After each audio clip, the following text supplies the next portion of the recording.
Speaking lesson 2 hadalka casharka labaad.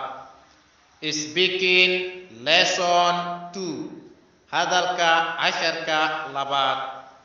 B waxay u taagan tahay boy, G waxay u taagan tahay gaal oo gabar ay tahay. B. Okay, waayahay. Start noo bilaab our conversing wada sheekaysigeena. Okay, waayahay. Start noo bilaab our conversing wada sheekaysigeena. G. When did you join?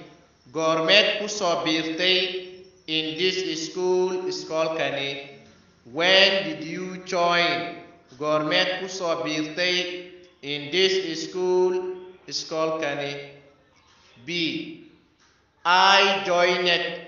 Waxaan ku soo biiray this school iskoolkan 1 year ago, hal sano ka hor.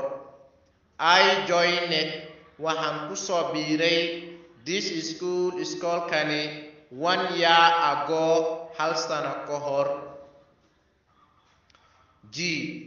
How did you catch up? Sideed ula qabsatay the learning waxbarashada of this school iskoolkani?